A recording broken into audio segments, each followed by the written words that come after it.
इस समय हम कुटबी गांव में हैं और यहाँ पर मतदान चल रहा है।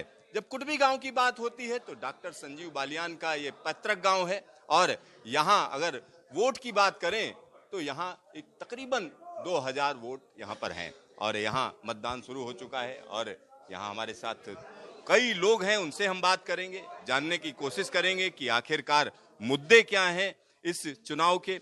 और इस समय अगर हम बात करें तो देश के अलग अलग इलाकों में पहले चरण का मतदान शुरू हो चुका है। कई जगहों पर मतदान तेजी से चल रहा है, कई जगहों पर सुस्त है, कई जगहों पर रफ्तार पकड़ने लगा है। तो हमारे साथ सीनियर जर्नलिस्ट ब्रह्म प्रकाश दुबे जी हैं, उनसे हम बात करेंगे और जानने की कोशिश करेंगे कि आखिरकार इस पहले चरण में क्या महत्वपूर्ण है। ब्रह्म जी, अगर हम इस बार की बात करें तो पहले चरण के मतदान जो हो रहे हैं 102 सीटों पर हो रहे हैं, कौन कौन से क्षेत्र ज्यादा महत्वपूर्ण हैं और इसके मतलब क्या है? बिल्कुल, देखिए सिद्धार्थ, जहां हम खड़े हैं ये उत्तर प्रदेश की जिन 8 लोकसभा सीटों पर इस पहले चरण में मतदान हो रहा है, ये मुजफ्फरनगर लोकसभा सीट है जहां से केंद्रीय मंत्री संजीव बालियान तीसरी बार चुनाव मैदान में हैं। और बालियान की यहाँ कह सकते हैं आप अग्नि परीक्षा है कि जिस तरह की तमाम खबरें आती रही हैं, नाराजगी पब्लिक में, क्षत्रियों की नाराजगी, राजपूतों की नाराजगी, हालांकि आज वोटिंग का दिन है, माना जा रहा है कि सब कुछ चुनाव के पहले जो है उनकी तरफ से चीज़ें ठीक की गई हैं।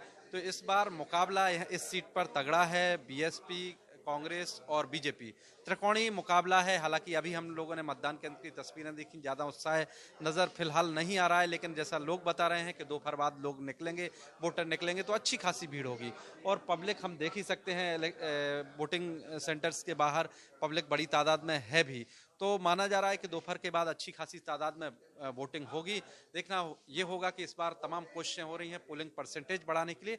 इस खासतौर से वेस्टर्न यूपी में कितना वोटिंग परसेंटेज इस बार आगे बढ़ता है, क्योंकि अगर सुबह की हम बात करें तो बंगाल में अच्छी वोटिंग हो रही है, मध्य प्रदेश में अच्छी वोटिंग हो रही है, लेकिन उत्तर प्रदेश में उतनी तेजी से वोटिंग नहीं देखी है।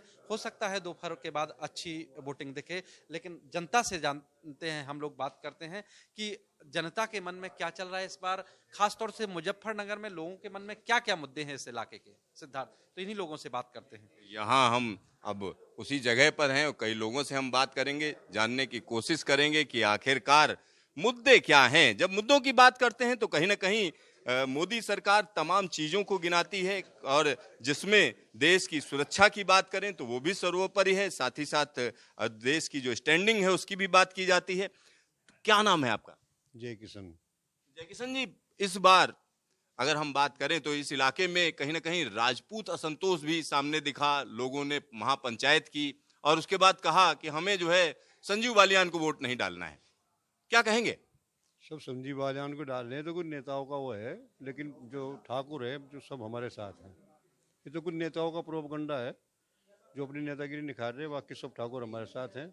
और सब आरएलडी का, बीजेपी का संगठन है, इसमें अच्छी सब साथ हैं। लेकिन ये बताइए इस बार मुद्दे क्या हैं इस इलाके में? मुद्दे तो वही है, विकास का मुद्दा है, सुरक्षा का मुद्दा है, शिक्षा का मुद्दा है, यही मुद्दे हैं। सबका साथ, सबका विकास। पिछली बार की अगर हम बात करें तो पिछली बार आरएलडी आपके साथ नहीं थी, इस बार आरएलडी साथ में है, तो इसका क्या फायदा मिलेगा? यही तो प्लस पॉइंट है जी। इस इलेक्शन का जान ही आई है, यानी इस इलेक्शन का जो मेन है फैक्टर वो यही है कि आरएलडी साथ है और उसमें एक तरफ बहुत बस यही बुझा इन्होंने। यही और लगता है कि आरएलडी के आने से समीकरण इस इलाके में बदल गए हैं, पूरे इलाके जबरदस्त है। मेन फैक्टर है ये, मेरे ख्याल से तो ये मेन है। और मुझे ज्यादा तो पता नहीं जी, हम तो घर लेटे रहे, थोड़े बीमार हैं, लेकिन मेन लग रहा है ये। नहीं, लेकिन संजीव बालियान तीसरी बार चुनाव लड़ रहे हैं, तो बीजेपी से केंद्रीय मंत्री भी हैं, तो कोई उनके खिलाफ नेगेटिविटी कोई ऐसा फैक्टर नहीं, कोई नेगेटिव नहीं यहाँ पे, सब पक्ष में है। थोड़ा बहुत काम हुआ है, बहुत ज्यादा हुआ, बहुत ज्यादा जी। बना दिया इलाके का। हाँ, गन्ना का पेमेंट हमारा फिट मिल रहा, हमारी चफेरे कुछ सड़क बना दी, हाईवे बना दिए, राहजानी नहीं होती, सबसे बड़ी बात है। कुआड़ खुले छोड़ के सोमे, अन्य मैं तो डंगर भी खोल ले जाते रास्ते में, तो हमारे पता रुपये खोस रहे थे हैं, और हम तो सब ढाल परेशान थे। और हम महंगाई भी नहीं है अब जा। हम 3 बार जाग रहे थे मुजफ्फरनगर सिलेंडर लेन, 1 महीना पहले बुक करवा रहे थे हैं? और फिर हम ब्लैक तक खरीद रहे थे और हमारे घरों मिले हैं।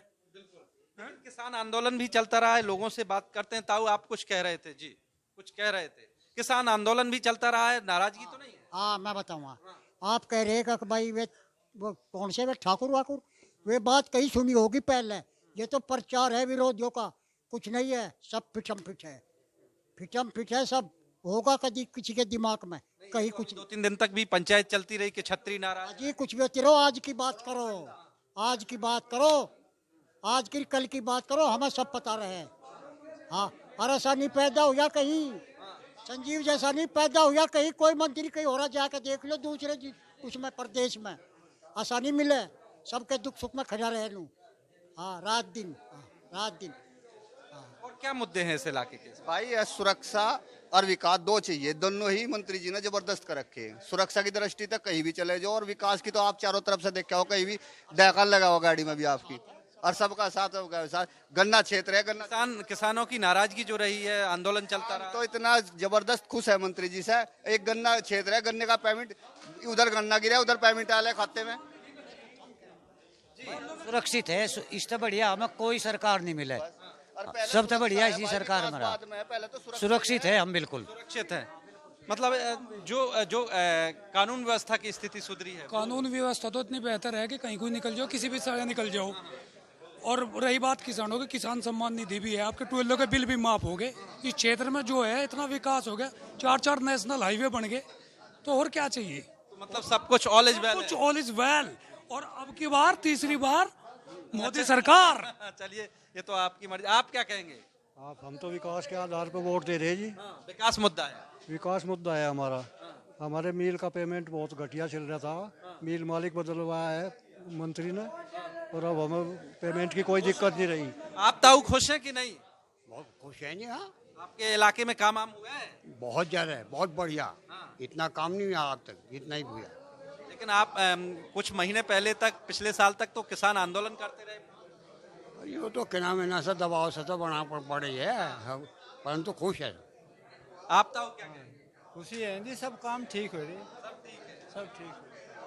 तो बालियान जी के पिताजी भी हैं। मुझे ये बताइए, संजीव बालियान जी तीसरी बार चुनाव मैदान में हैं, और ऐसे में होता है कई बार कि नेगेटिविटी भी आ जाती है, क्योंकि लगातार आप जब बने रहते हैं।